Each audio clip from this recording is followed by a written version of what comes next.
If you've ever felt that a song can pull someone out of the present and throw them straight into a place no one else can see, then you'll understand why that wedding ended.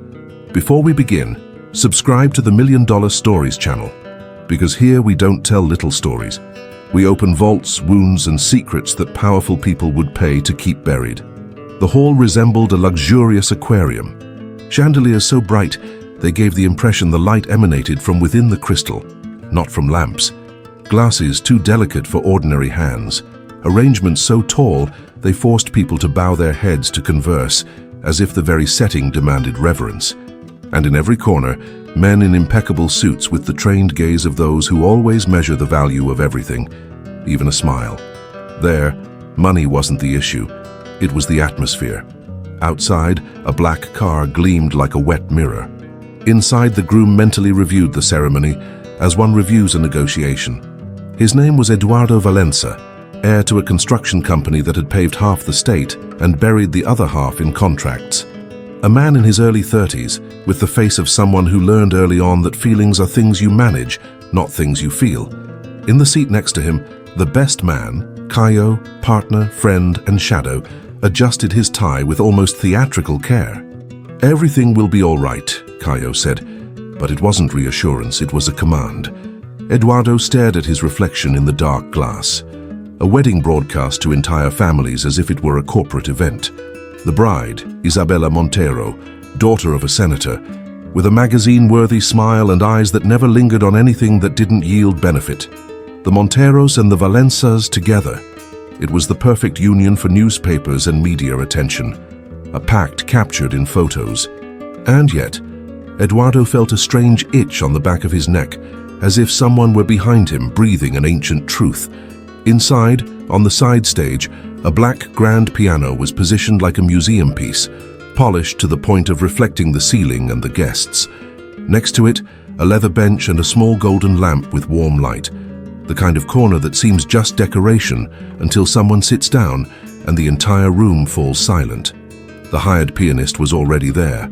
Nobody really paid any attention to her, and that said it all.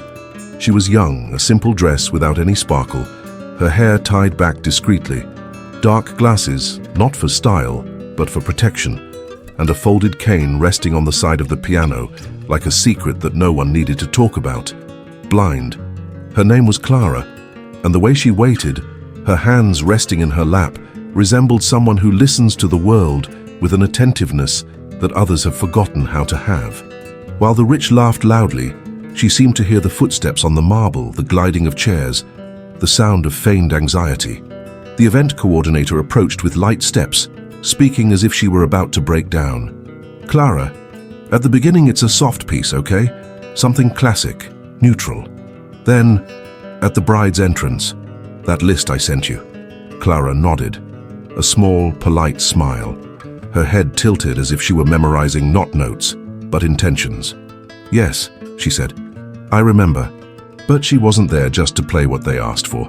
Nobody there had any idea what that music could do. The ceremony began with an impeccable script. The officiant smiled like a presenter. The guests filmed. The bridesmaids glided as if they were part of a perfume commercial. Eduardo walked down the aisle with his chest open and his mind closed, greeting important glances, calculating futures. But as he approached the altar, the ambient sound changed. It wasn't a phrase. It wasn't a shout. It was a chord. Clara played the first measure, and at that moment Eduardo froze. It wasn't a surprise. You can disguise a surprise. It was a physical impact, as if someone had pulled his heart with an invisible rope. His hand tightened on the ring in his pocket. His breath caught in his throat. He knew that song, not the wedding version, not the neutral and pretty version. He knew the original, a theme someone played in a small house smelling of coffee and freshly laundered clothes, back when he wasn't yet Eduardo Valença, the untouchable heir. Back when he was just a boy, scared and hungry for attention. The music was old, simple, almost childlike, but laden with a pain that doesn't age. The pianist repeated the musical phrase, and it opened a hole in the hall floor. Eduardo looked at the piano as if he were seeing a ghost sitting there. Caio realized it immediately. "Edu?" he whispered, the smile still plastered on his face as he looked at the audience. "Come on." Eduardo didn't walk. The bride hadn't even entered yet. The procession was at its peak, and the groom, the main attraction in that shop window, stood there like a broken piece. From the back of the hall, Isabella emerged, radiant, arm in arm with her father. People turned as if following a script. Cell phones went up, calculated size, and Eduardo didn't see any of that properly. Just the piano, just that song. Only the memory remains, burning away. Clara didn't look at him. She couldn't. But it was as if she knew exactly where he was, as if each note was aimed at his chest, one by one, without haste. The song said, "I remember." Isabella started walking down the hallway. Eduardo took a step forward, trying to force himself back to the present, trying to be the man they expected, trying not to fall apart. But then Clara changed the harmony, and the blow came in deeper. It was the same melody, but with a detail that Eduardo had never heard in any recording. A small deviation, a hidden signature, a specific way of playing an interval, like placing an accent on a word that only two people understand. Eduardo felt his stomach churn, because that wasn't a well-known song. That was the music as it was played in that house, in that room, for that person. He fixed his gaze on the pianist. He tried to see behind her dark glasses, as if her eyes could confirm the impossible. Clara continued playing calmly, her fingers firm, her posture restrained. But there was something in the way she breathed between phrases, as if she were controlling an inner tremor. Caio moved closer, his jaw clenched. "Are you okay?" he asked quietly, without losing his composure. Eduardo did not respond. The officiant noticed the slowness and tried to fill the time with a speech, but the music took up all the space. The entire hall seemed less interested in the bride than in that strange feeling that something had gone wrong. The rich don't like it when control slips away. Isabella noticed it too. Her smile wavered for half a second, long enough for the camera perhaps not to capture, but long enough for Eduardo to see. She slowed down, confused, her father gently tugging at her arm to keep her pace. Eduardo finally swallowed his panic and took another step, then another, as if walking were a moral decision. And then, when Isabella was just a few meters from the altar, Eduardo did the unthinkable. He raised his hand, a simple gesture, but definitive.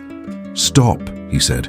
Not loud, not dramatic, but the word was like a knife in the air. The music stopped mid-note. The silence that followed was so absolute that you could hear the air conditioner breathing. Isabella froze. Her father frowned as if offended by something he didn't understand. The officiant's smile remained fixed, unsure of what role to play. And Clara, with her hands suspended above the keys, didn't move, as if she too had been waiting for that exact moment. Eduardo stepped down a step from the altar and walked toward the piano. The guests murmured.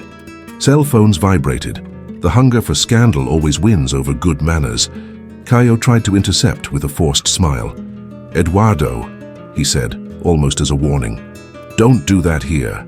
But Eduardo passed. Each of his steps seemed to drag along an entire lifetime. When he got closer, he saw the cane leaning against the piano. He saw her hands. He saw a small, inexpensive ring on her index finger, a detail out of place at that event.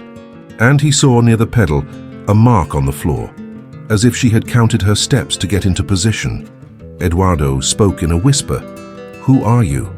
Clara took a deep breath. She lifted her face toward the sound, too precise for someone who can't see, as if she saw the world from a different perspective. "You recognized it," she said. And then, for the first time, Eduardo lost his composure. "This song," he began, but froze. The name that came with it was too heavy. Clara pressed her lips together, as if holding back tears that weren't allowed to be there. "My mother taught me," she said, "and she only played like that when you were there." The entire room turned into a parched throat. Isabella stepped forward, indignant, trying to reclaim the narrative. "Eduardo, what is this?" she asked, loud enough for the cameras to hear. "Who is this girl?" Eduardo couldn't take his eyes off Clara. "What's your name?" he insisted. "Clara," she replied. "Clara Andrade." The surname hit him like a door opening in a dark hallway. Andrade. He hadn't heard that name in years, not out loud, not without the world threatening to collapse. Caio remained motionless, but his eyes His eyes betrayed him. A micro-shock, a recognition that was too quick, a fear that passed before his face could recover. Eduardo saw, and the panic shifted location. Now it wasn't just a memory, it was a threat. Clara tilted her head as if she could hear the whole room, as if she could sense the scent of power defending itself. "I didn't come here to ruin your marriage," she said, with a painful calmness. "I came to play, just to play." Eduardo swallowed hard. His throat burned. "Why here?" he asked. "Why today?" Clara smiled humorously. "Because you called me," she said. "You thought I was just a pretty detail, a sad story to make the wedding more human." Some guests looked away. Others became even more curious, like well-behaved vultures. Clara continued, and her voice became more intimate, almost just for him. "But you know that this song isn't neutral. You know where you heard it." Eduardo felt the past creeping up his spine. He was just a boy when he entered that house. A boy brought by his father to settle a matter. But the matter had a face. It involved tears. He had a woman who played the piano with cracked hands, and yet she made the sound seem like a safe place. And he had a promise that Eduardo made and never kept. The bride stood still, waiting for the moment when the world would revolve around her again. Her father was already whispering to someone, probably security. Caio already had his cell phone in his hand, and Eduardo knew. Caio was ready to delete it, like always. Eduardo looked at Clara and asked, in a whisper that no one should hear, "Your mother, is she alive?" Clara breathed, and the answer didn't come in words. It came in silence, a heavy silence that fell upon Eduardo's chest like a sentence. And then she said, "No." The word was small, but it opened a crater. Edward felt the hall vanish. He felt Clara's mother's face flash through his memory with cruel clarity. He smelled the house. He felt the shame. He felt the cowardice. And he felt anger. Because anger is the easiest way to avoid breaking down. He turned to Caius and his voice hardened. "Did you know?" Caio gave a slight smile, like someone trying to elegantly put out a fire. "Eduardo, not here," he said. But Clara heard. Of course she heard. She tilted her face toward Caio, as if she could see his guilt in the sound of his breathing. "He's still close to you," Clara said to Eduardo. "Still like a shadow." Eduardo turned his gaze to Clara, and there was a chasm between them. How did she know so much? "Clara," he began, and she placed her hands back on the keys. The entire room held its breath. "If I play until the end," she said softly, "you'll remember what you did." Eduardo felt the ring weigh in his pocket like a dirty coin. "What if I remember?" he asked. Clara answered without raising her voice, but each syllable sounded like a note. "Then you'll have to choose." She played. And the first chord was like opening a safe that shouldn't be opened. The melody came stronger, more intimate, as if she were telling a story without words. And within that song there were two things, love and revenge, mixed in a way impossible to separate. Eduardo stood there motionless, while the entire wedding watched a rich man be taken apart by a blind girl and a piano. And the real question began to throb in the heart of the room. Who exactly was Clara Andrade, and what had Eduardo done to that family? That one song was enough to stop an empire. The music continued, and with it came something that no amount of money can buy. Genuine discomfort. The kind of discomfort that seeps through and makes powerful people realize that perhaps they aren't as secure as they think. Eduardo could no longer feel his hands. His palms were sweating, and his body had entered a strange state, somewhere between escape and confession. He looked around and saw the audience divided into two types: those who were offended at having been dragged into a human drama, and those who were excited because scandal in a luxurious setting is like blood in stagnant water. Isabella stepped forward a little further, the train of her dress gliding down the aisle like a flag.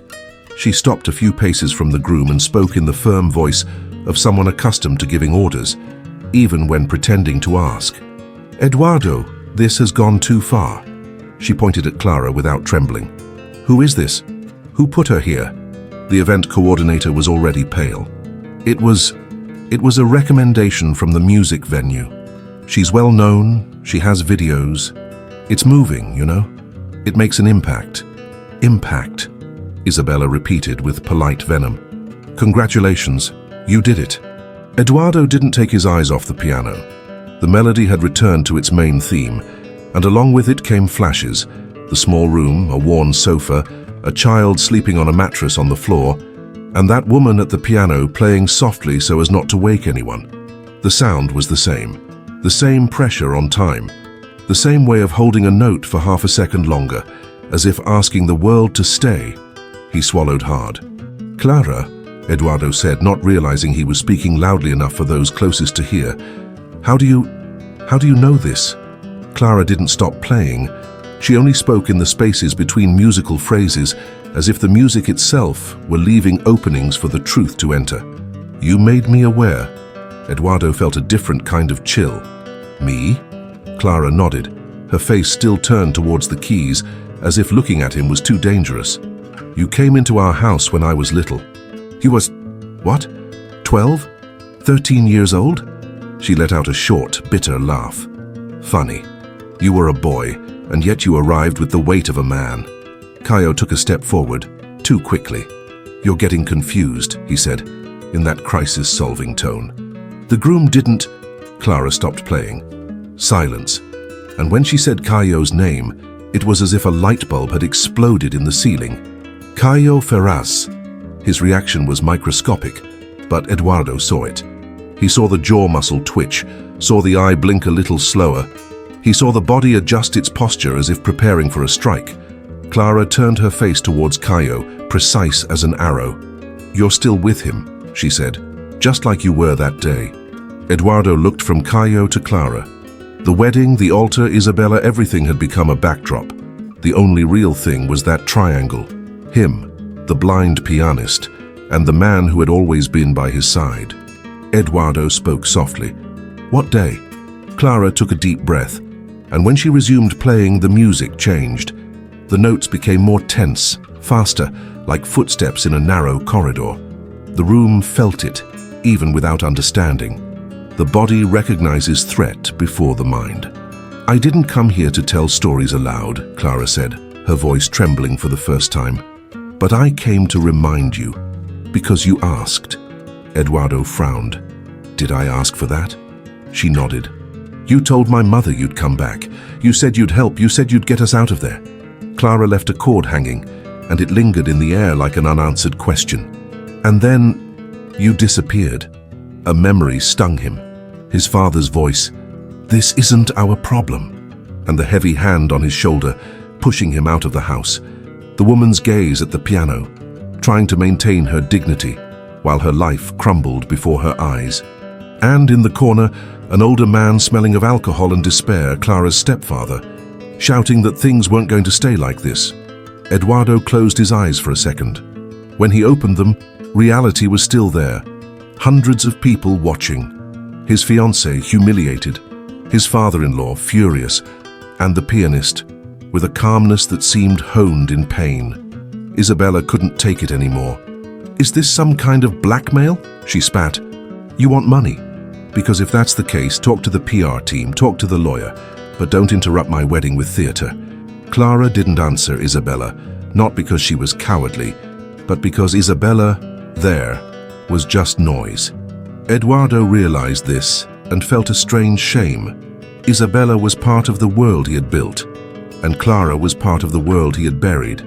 Clara continued playing, and then in the middle of the song, she introduced a second melody, almost hidden, like a bass line that only those who know it can perceive. Eduardo recognized it too. It was a simple lullaby that Clara's mother used to sing. He remembered because one day as a child, he stayed too long in that house waiting for his father to finish his business, and the woman sang to calm her daughter. Edward felt his eyes burning. Clara, he said hoarsely. Why are you really here? Clara stopped playing again. This time she took her hands off the keys and placed them on her lap. The gesture was small, but it gave the feeling that something much bigger was beginning. Because I heard you were going to marry her, Clara said, pointing with her chin in Isabella's approximate direction. And I thought, either he's become exactly the man they promised he would be, or he still has some piece of his soul left. Edward felt as if he had been slapped. And you came to test this? Clara smiled without joy. "I came to give you a chance." She breathed, her voice lowered, intimate, dangerous. "A chance for you to do what you should have done when you were a boy." Caio let out a short, fake laugh. "That's absurd. You can't throw Eduardo's past at him like that." He turned to the guests, trying to regain his composure. "Guys, sorry, it's a situation..." But nobody was interested in excuses anymore. Eduardo looked at Caio and realized something he had never allowed himself to see before. Caio wasn't worried about Eduardo. Caio was worried about what might come out of that mouth, about what that song could unlock. Isabella's father approached with two men in suits, bodyguards or family friends, it's all the same. His voice was low but sharp. "Eduardo, this is a trap. Get that woman out of here. Now."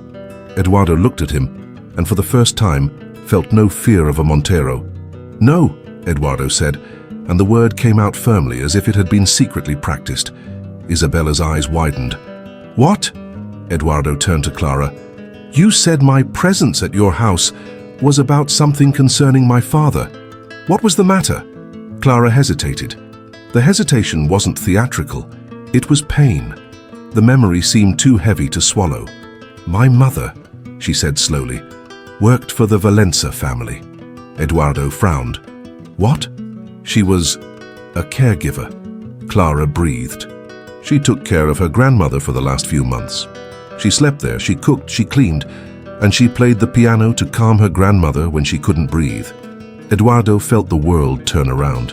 His grandmother loved the piano. He remembered. He remembered her having classical music played on Sunday afternoons. He remembered her complaining that nobody really knows how to play anymore. He remembered a female voice playing sometimes in the bedroom, a piano voice he had never associated with a real person. "Are you saying that?" Eduardo began. "My mother played for your grandmother," Clara confirmed, "and your family never knew her name, because for you she was just Mom." Edward felt his throat tighten. This was the kind of truth that can't be unheard. Clara continued. "When her grandmother died, her family didn't pay everything they owed. They said my mother had stolen something, that she had disappeared with a piece of jewelry." Eduardo slowly turned his face towards Caio. Caio remained motionless, but sweat appeared on his temple. Eduardo said, "That is true?" Caio opened his hands as if asking for calm. "Edu, your father had problems with employees. He always did. He accused everyone of theft. That was his problem, not ours." Clara let out a laugh that sounded like a blade scraping glass. "It wasn't his thing," she said. "It was your thing. Isabella's father took a step and the security guards did too. That's enough. This place has turned into a circus." Eduardo raised his hand, now to them, and the gesture was almost imperceptible. But it was enough. Perhaps because no one expects a man raised to obey his own clan to be able to say no in public. "If anyone touches her," Eduardo said, his voice low but firm as concrete, "I'm stopping this wedding right now." Isabella choked on a laugh of disbelief. "You've stopped," she said with disdain. "You just haven't admitted it yet." And there, amidst the luxury, Eduardo realized that the woman, Isabella, wasn't with him. She was with the version of him that functioned as a project. Clara started playing again, more softly, as if to say, "I didn't come here to shout, I came here to remember." Eduardo leaned closer to the piano, ignoring the noise around him. "Clara, where do you live?" he asked, and the question came out strangely, as if it were the first real thing he'd said in years. "It doesn't matter," she replied. "It matters to me," he said, and realized it was true. Clara closed her fingers, gripping the fabric of her dress for a moment. "I live wherever I can. I play wherever I'm called, and I keep the things we can't buy back." Eduardo felt a lump in his chest. "And you? Lost your sight?" Clara didn't answer right away. She just paused long enough to make the whole room uncomfortable, and when she spoke, her voice was even lower. "It was later." "After what?" Eduardo wanted to ask, but he already knew. He knew that after was the black hole where secrets reside. Caio took another step and tried to smile at Clara as if he were negotiating with a child. "Clara, right? Let's talk outside of here, okay? We can resolve this calmly." "Eduardo will..." Clara interrupted without raising her voice. "You no longer control me." Caio froze. Eduardo did too, because that phrase wasn't about marriage. It was about something else, something old, dirty, and personal. Eduardo stared at Clara. "Where do you know Caio from?" Clara breathed, and for the first time it seemed as if she was fighting back real tears. "He was the last person my mother saw," she said. The salon didn't understand the gravity of the situation, but Eduardo did. The kind of phrase that changes everything. It's not a detail, it's an accusation. Eduardo felt his blood boil. "Caio," he said, and it wasn't a question, it was a warning. Caio raised his hands quickly. "That's a lie. I didn't even know that woman existed." Clara turned her face to Eduardo, and her calmness turned cruel. "Do you really want to pretend you didn't know?" she asked. "Do you want to continue being the man who closes his eyes?" Edward sensed the people around him, but they were far away. The world had been reduced to two paths: continue with the marriage and keep the empire intact, or open the box and let whatever was inside destroy everything. And the worst part, a part of him wanted to destroy it. The music started again on its own, as if Clara were pulling a trigger. Lower notes now, a stormy atmosphere approaching. Eduardo felt his memory forming clearer images. His father yelling at the maid, a missing necklace. The police are at the door. The woman was crying and saying she hadn't stolen anything. The stepfather breaking things. And Caio, young Caio, but already with that smile of someone who knows that the world has a price. Eduardo looked at Isabella. She was pale, but pride still maintained her composure. "Eduardo," she said coldly, "are you going to leave me stranded here because of a stranger?" Eduardo took a while to answer. When he did, his voice came out with a brutal honesty. "I don't know who the stranger is here." That was the first public coup. Isabella stood motionless for a second. Then her face changed. The veneer peeled away and instinct emerged. "Okay then," she said, her voice sharp. "Let's play fair. If you do this, you know what happens to Valença. You know who finances what. You know what my father has in his hand." Eduardo stared at the senator. The man didn't blink. It was the look of someone who had taken down a lot of people without getting his shoes dirty. And that's when Eduardo understood the magnitude of the prison he was living in. A marriage for love? No. It was for survival, for mutual blackmail. Clara, without seeing anything, seemed to see everything. She tilted her head, listening to the change in Eduardo's breathing. "They're holding you," she said. Eduardo whispered almost voicelessly, "And you came to set me free." Clara replied, "I came to offer you the rope. You decide whether to cut yourself or hang yourself with it." In the midst of all that tension, I need to ask you something. Subscribe to the $1 Million Stories channel, because stories like this, of power, moral debt, and rich people being forced to confront what they hide, aren't rare. What's rare is someone telling them the right way. Eduardo took a step back as if he needed space to breathe, and then he did something no one expected. He took the microphone from the officiant. The officiant tried to interrupt with a "Mr. Eduardo," but Eduardo already had the microphone in his hand, and when a rich man decides to speak, the world learns to be quiet. Eduardo looked at the guests, at the cameras, at Isabella, at the senator, at Caio. And he said, "I'm not getting married today." The room erupted, not in screams, but in a confused cacophony of voices and astonishment. Isabella took a step as if to rush into it, but held back, remembering each camera. The senator walked forward, his face hard. "You have no idea what you're doing," he growled under his breath. Eduardo handed the microphone back to the officiant with an uncanny calmness. Then he looked at Clara. "You're coming with me," he said. Clara stood motionless. "I didn't ask for that," she replied. "I know," Eduardo said. "I'm asking." Clara seemed to gauge the risk by sound, by smell, by silence. And then she nodded, once, slowly. Caio placed his hand on Eduardo's arm. "Edu, no. Think. This will..." Eduardo pulled his hand away with a sharp movement. And in that gesture, Caio realized he was losing control. Clara stood up carefully, picked up her cane, and opened it with a soft click. The entire room watched that small action, as if it were symbolic. She might be blind, but she was the only one there walking with direction. Eduardo offered his arm. Clara hesitated for a second and accepted. And as they walked down the aisle, past the motionless bride and her agitated father, Eduardo felt something he hadn't felt in a long time. Fear. But not the fear of losing money, the fear of discovering who he really was. Outside the hall, it seemed like a different world. Cold air, a clear night, the city gleaming in the distance as if nothing had happened. The contrast was painful. Inside, an empire trembled. Outside, the sky remained the sky. Eduardo led Clara to the car without looking back. Not out of courage, out of necessity. If he looked, he might turn back. And he didn't want to turn back. The driver opened the door, confused, looking at Clara as if trying to fit the scene into some kind of protocol. "Where to, sir?" Eduardo answered without thinking. "To my house." And as soon as she said that, she realized that her home wasn't a place. It was a fortress with erased memories, and people paid not to ask questions.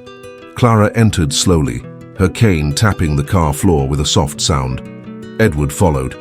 The smell of the interior, leather and expensive perfume, seemed to assault Clara, who breathed carefully, as if luxury were smoke. The car drove off. Outside, Caio stood still in the doorway of the salon. A second later, his cell phone pressed against his ear. His face was too calm. "He took the bait," Caio said. "Yes, today. Exactly today." Eduardo didn't see it, but fate did, and it took note. In the car, Clara kept her hands clasped in her lap. The silence between them was dense, but not empty. It was a silence full of questions that were afraid to become answers. Eduardo tried to start off the wrong way, as always. I can help you financially," he said. Clara turned her face away from him, almost offended. "Money isn't help when it comes from the same place that took everything from it," she replied. That touched a part of him that still hurt. "Then why did you come?" "I already told you," Clara said. "I came to remind you." Eduardo pressed his hand against his knee. "What?" "The necklace." Clara remained silent. Her silence said, "You still don't understand." When they arrived at the mansion, the gate opened like the mouth of a trained animal. Perfectly manicured gardens, lights embedded in the ground, cameras that could see better than many people. Eduardo entered with Clara, and the staff did what they always do. They pretended nothing strange was happening, because in houses like this, strangeness is forbidden. In the main room, Eduardo pulled out an armchair for Clara and carefully gestured, guiding her with his hand on the backrest. She sat down without seeming impressed, perhaps because someone who has already lost everything isn't dazzled by expensive walls. Eduardo asked for water. Nobody asked anything. Nobody ever asked. When they were alone, Eduardo said, "Tell me, everything." Clara took a deep breath. And then the story began, not as someone seeking excitement, but as someone needing to remove an old splinter without anesthesia. "My mother's name was Helena Andrade," she said. "She played the piano since she was a girl, not because she was rich, because a teacher at church saw her talent and insisted. The piano was the only place where she wasn't poor." Eduardo closed his eyes. The name Helena brought back a memory. A low voice, a tired smile, slender fingers. Clara continued. When she started working for her family, she thought it would be all work. But her grandmother liked her, and the house liked the sound. But when her grandmother died, the family became different, as if death had unleashed the worst. Eduardo swallowed. "My father," he said. Clara nodded. "Her father accused my mother. He said a necklace had gone missing. She cried. She begged. He called the police anyway." Clara clenched her hands. "I heard my mother say, I played for her until her last day. I took care of her. I cleaned up the vomit. I didn't steal anything." Eduardo felt his stomach churn. "And I was there," he said, more to himself than to Clara. "You were there," Clara confirmed. "And you tried to speak. I remember your voice, a boy's voice, broken. You told your father she didn't seem like a thief."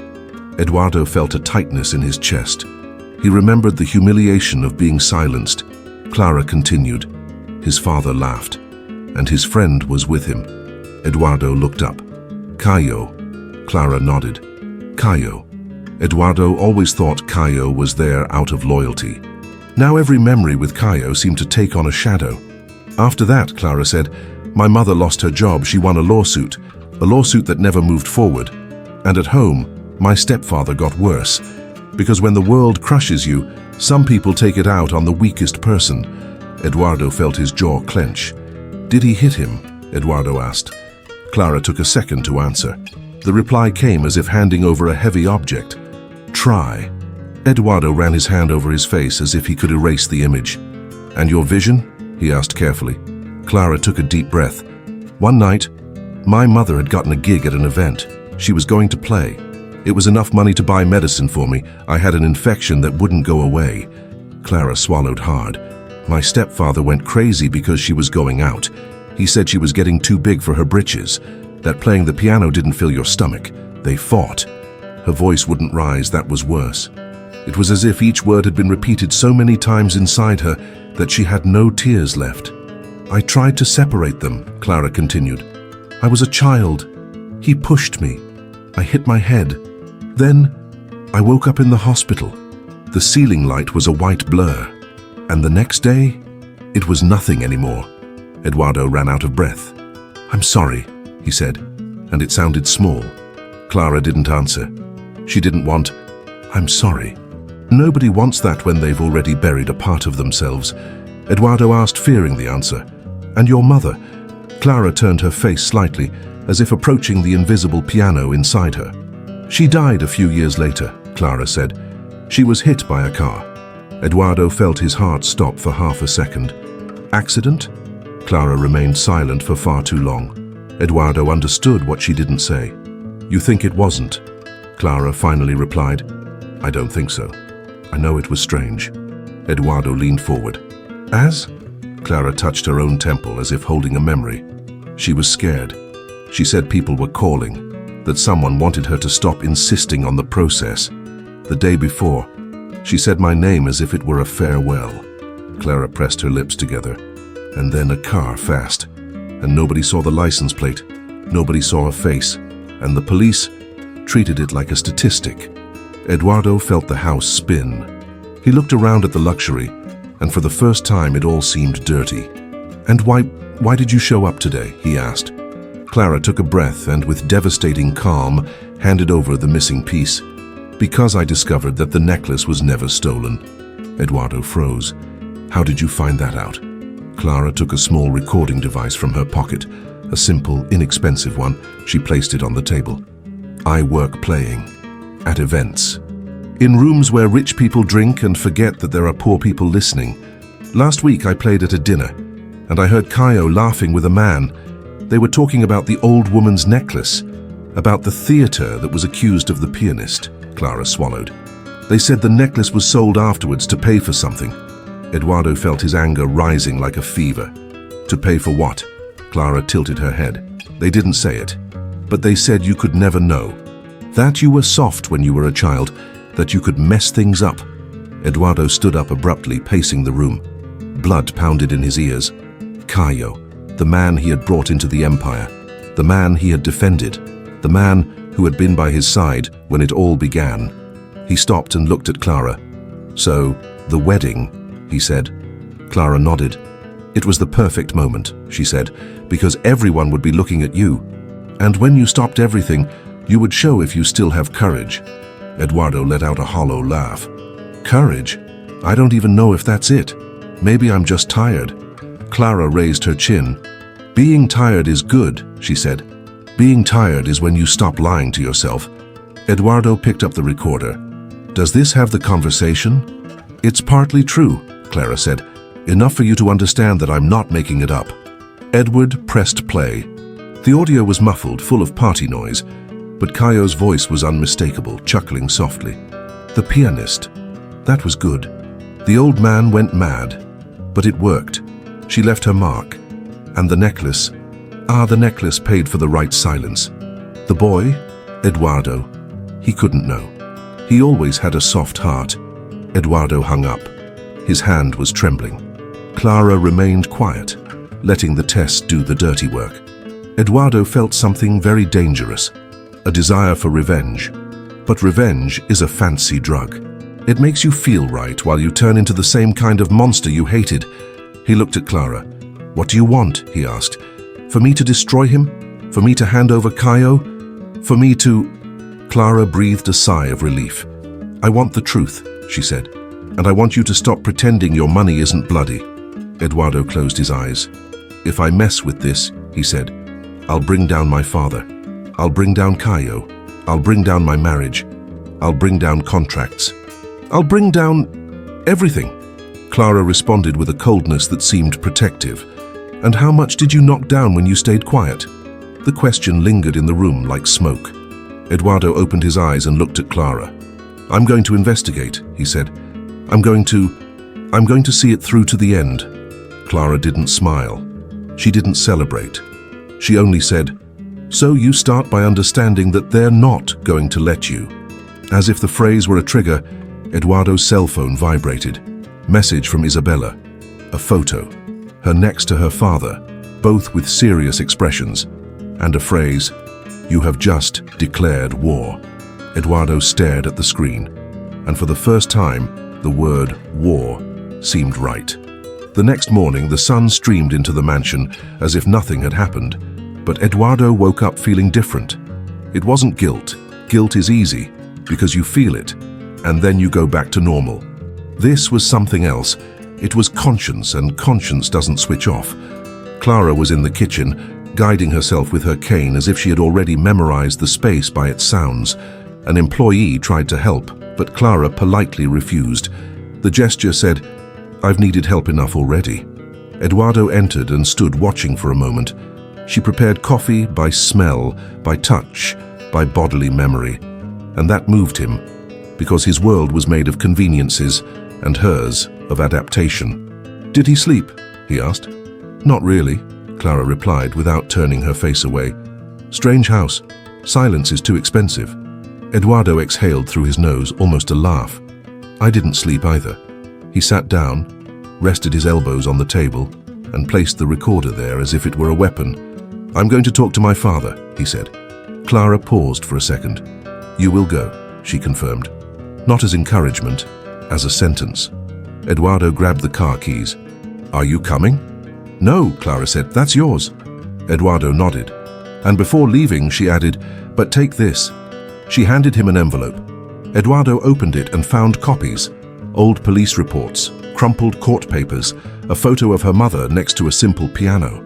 And in the corner of the photo, almost hidden, a boy, Eduardo, looking at the camera with the discomfort of someone who didn't want to be there.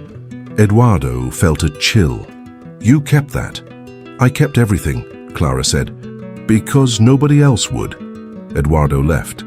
His father lived in an even larger house, but one that was less lively. An architecture that seemed designed to intimidate, not to welcome. Edward entered unannounced. The security guards let him in. He was still Valenza. But the energy in the house was one of alert. The interrupted marriage had already become internal news before it became public. The father was in his office, as always. A man aged by his own power, with eyes that seemed to have learned not to feel. On the desk, newspapers and a tablet with messages. He didn't get up when Eduardo entered. "Have you gone mad?" the father asked without preamble. Eduardo closed the door. "I want to talk about Helena Andrade." The father blinked once. Just once, but it was enough. "Who?" Eduardo placed the photo on the table. The father glanced quickly and pushed it back as if brushing away dirt. "That's in the past." Eduardo felt anger rising, but he held back. He needed answers, not an explosion. "You accused her of theft because of a necklace," Eduardo said, "and I just heard a recording of Caio saying that the necklace was sold afterward." The father chuckled, but briefly. "Caio talks too much." Eduardo froze. "So it's true."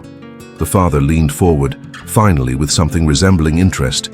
"You brought a beggar into your house, and you're questioning me over a necklace?" He pointed his finger. "Do you know what I've built? Do you know how many people I had to crush to get here?" Eduardo swallowed. "Helena wasn't a person, she was a hand, right?" The father narrowed his eyes. "Be careful," he said. "The Montero family will destroy you. I didn't raise you to be a moralist." Eduardo took a deep breath. "I'm not talking about the Montero family," he said. "I'm talking about Helena's death." The father froze for half a second, then reverted to his cynical demeanor. "Accident." The world is dangerous. Eduardo placed the envelope on the table, spreading the documents out. She said she was being threatened, that they wanted her to stop the process. The father stood up slowly. His voice was low, dangerous. Do you want to dig this up, Eduardo? Do you really want to? Because there are things that, when you pull them, come along with it. You could lose everything. Eduardo stared at his father. Maybe I deserve to lose, he said. The father looked at him as if he were a stranger. You've always been weak, the father said. Your grandmother softened you up with music. Eduardo felt his heart clench when he heard his grandmother, and that's when he realized his father was even jealous of the music. Did you have someone do something to her? Eduardo asked bluntly. The father laughed, but this time the laughter was filled with anger. Do you think I'm a murderer? Eduardo replied, I think you're capable of anything as long as it seems necessary. The father moved closer, their faces inches apart. What's necessary is to prevent the empire from being blackmailed by small-time people. Eduardo took a step back and the phrase fit perfectly, horribly. Little people. That's how they saw Helena. And Clara. Eduardo picked up the recorder and placed it on the table. He pressed play. Caio's voice filled the office. His father listened expressionlessly. When he finished, he simply sighed. Are you really going to pick a fight with Caio? He supported your company when you were just playing college student. He cleaned up your mess. Eduardo felt a chill run down his spine. What a mess, he asked. The father smiled. Ah, so she still hasn't told you everything. Eduardo stood motionless. What are you talking about? The father sat down again, too relaxed, as if changing the subject for pleasure. Do you think this is about cheating? He tilted his head. Do you know why Helena insisted on the lawsuit? It wasn't just about honor. It was because she had something that if leaked would bring down powerful people. Eduardo felt his whole body become alert. What's wrong? He asked. The father shrugged. I don't know, but Caio knows. And the Montero family probably does too. Eduardo understood the game. His father didn't need to confess. He just needed to spread enough fear and confusion for Eduardo to give up. But now it was too late. Eduardo left the office without saying anything more. In the car, he called an old contact, a private investigator the company discreetly used to solve problems. A man named Nascimento, efficient and expensive. I need you to find out everything about the hit and run of a woman named Helena Andrade, Eduardo said, and everything about Caio Ferraz, including what he doesn't want me to find out. Nascimento replied without emotion. Understood. Eduardo hung up. When she returned home, Clara was sitting near the living room piano, a piano that Eduardo rarely played, more of an object than an instrument. She wasn't playing, she was just there as if listening to the house. Eduardo entered and said, My father said you didn't tell me everything. Clara turned her face towards him. He said that because he wants you to doubt me.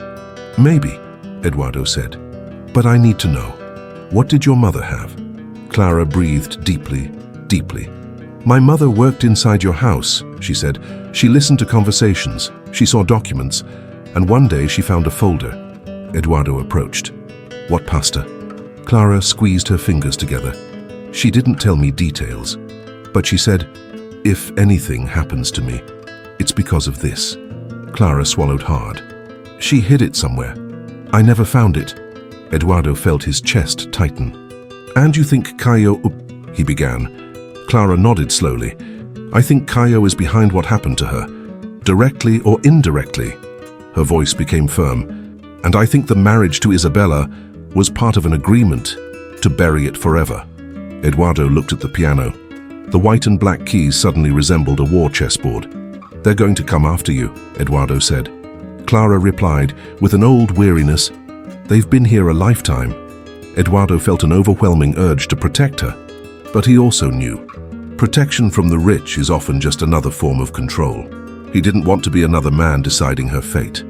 I'm not going to keep you here, he said, but I'm not going to leave you alone. Clara smiled slightly. Beautiful, she said, and dangerous. That night, the phone rang. Unknown number. Eduardo answered. The voice on the other end was soft, polite, like poison in a crystal goblet. Eduardo, the voice said, you interrupted a wedding, interfered with agreements, and brought the wrong person into your home. Who is it? Eduardo asked. A friend, the voice replied. Let's just say I handle crises for important people. Eduardo pressed the phone. If they touch her, don't be dramatic, the voice cut in. I just want to ask you one question. How much is your guilt worth? Eduardo remained silent. The voice continued. You have 48 hours to return the girl to where she came from and to resume the marriage. Otherwise, her story will become headline news, and yours too. Eduardo felt his blood run cold. What story? The voice chuckled softly. The story of how you destroyed a family as a teenager. The story of how you were more like your father than you like to admit. Eduardo hung up, his heart pounding like a drum. Clara, from across the room, spoke without him saying anything. They called. Eduardo stared. How do you know? Clara tilted her head as if hearing a distant noise. You breathe differently when you lie to yourself, she said. Eduardo ran his hand over his face.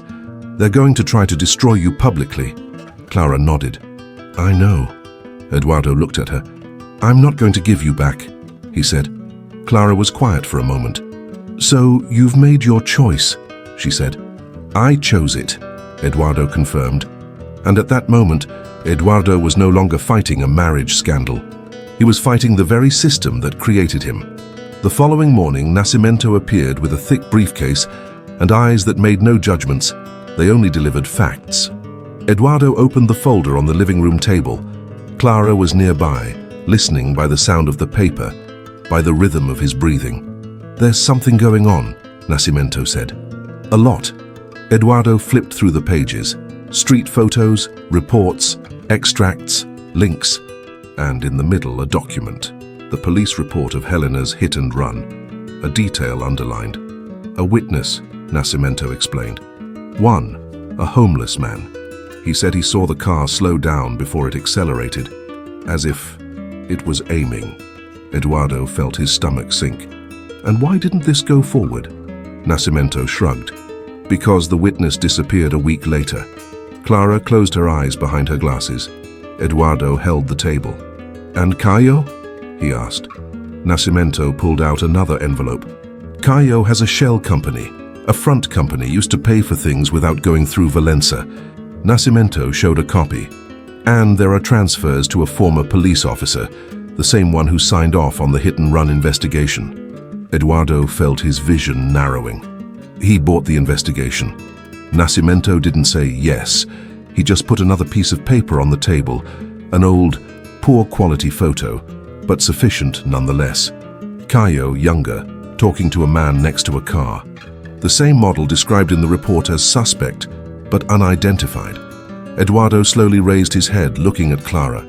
It was him, Eduardo whispered. Clara didn't celebrate. She didn't cry. She just breathed as if she'd known for years, and as if the world had finally acknowledged what she'd been carrying. Eduardo felt a wave of anger so strong that he wanted to break something, and he realized this is how men like his father were born. Pain turning into violence. He slammed the folder shut. I'm going to hand this over. Nascimento looked intently. To the police? Eduardo nodded. And for the press if needed. Nascimento was straightforward. You know what this means. Your name goes with it. Eduardo looked at Clara. Clara spoke calmly. You could lose everything. Eduardo replied. Maybe for the first time, I deserve to keep something. At that very moment, the gate rang.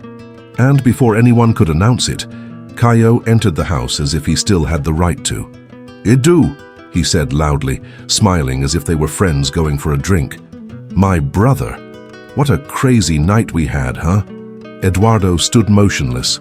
Clara, too. The whole house seemed to hold its breath. Caio saw Clara and flashed a wider, fake smile. Ah, so it's true. You're sheltering the pianist. Eduardo did not respond. Caio approached, hands in his pockets, posture relaxed, but his eyes were calculating everything. You're being manipulated, Caio said, looking at Eduardo. She wants money. She wants attention. She wants... Did you kill her mother? Eduardo asked, without raising his voice. Caio's smile took half a second to respond. He laughed as if it were a joke. You're out of your mind. Eduardo pushed the photo toward him, along with the bank statements. Caio looked.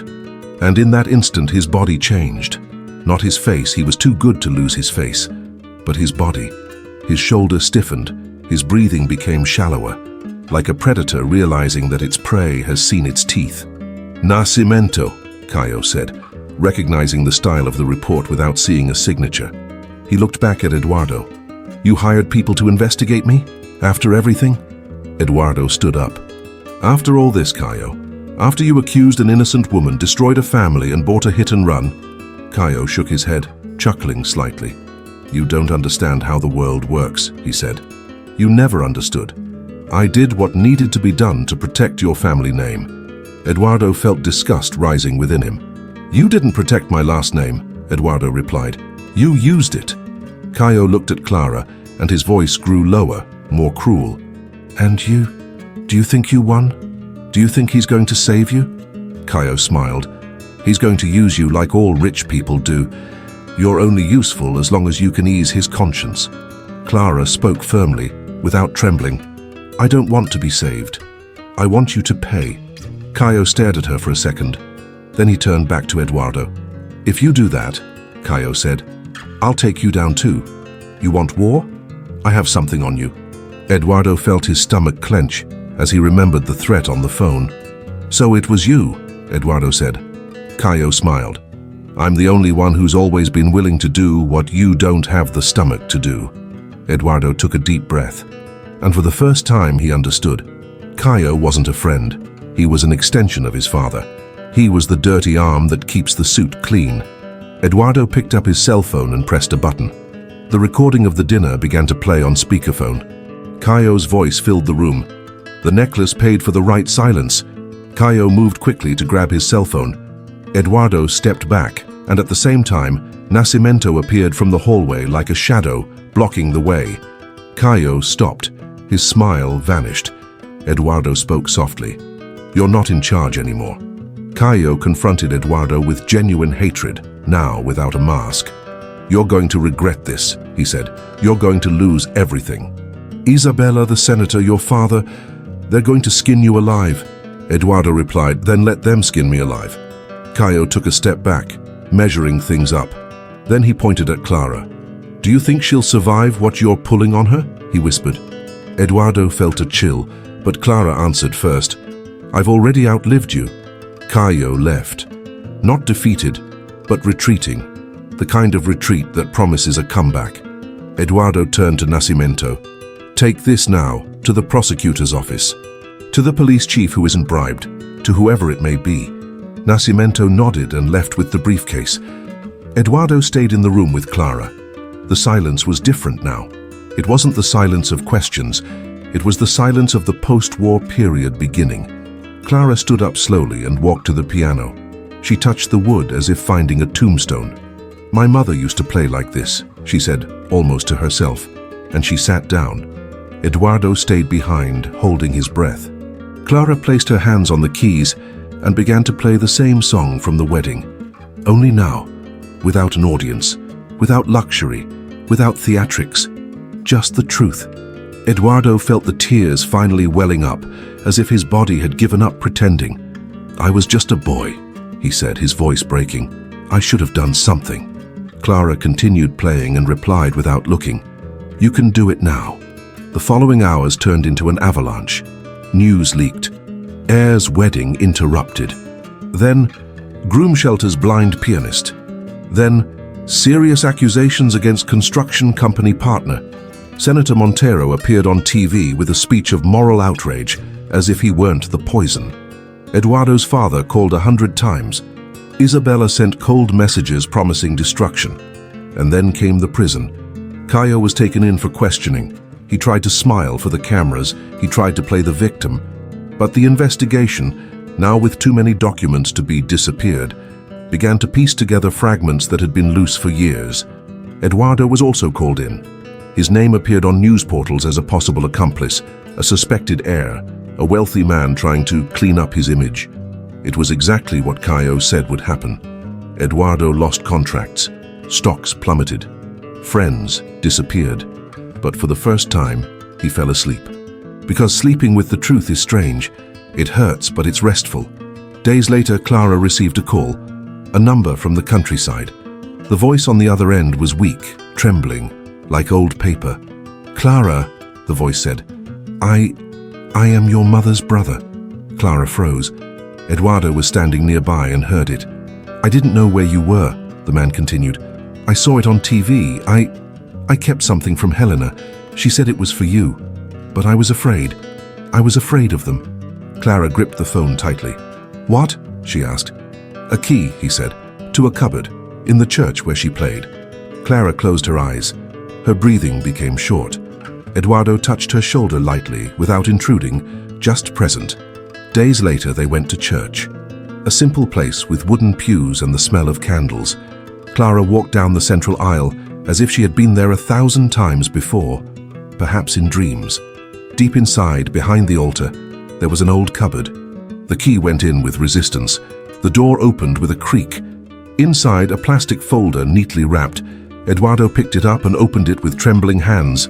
Documents, recordings, copies of contracts, and names, big names. Not only Valença, not only Caio, Montero as well. It was proof of a scheme involving embezzlement, bribery, phantom construction projects, and at the center, signatures. Caio's, Eduardo's father's, and in some cases, even the senator's. Eduardo felt the world spin. Clara touched the edge of the folder, as if touching her mother's hand across time. "She knew," Clara whispered. Eduardo looked at Clara. "This will take them all down."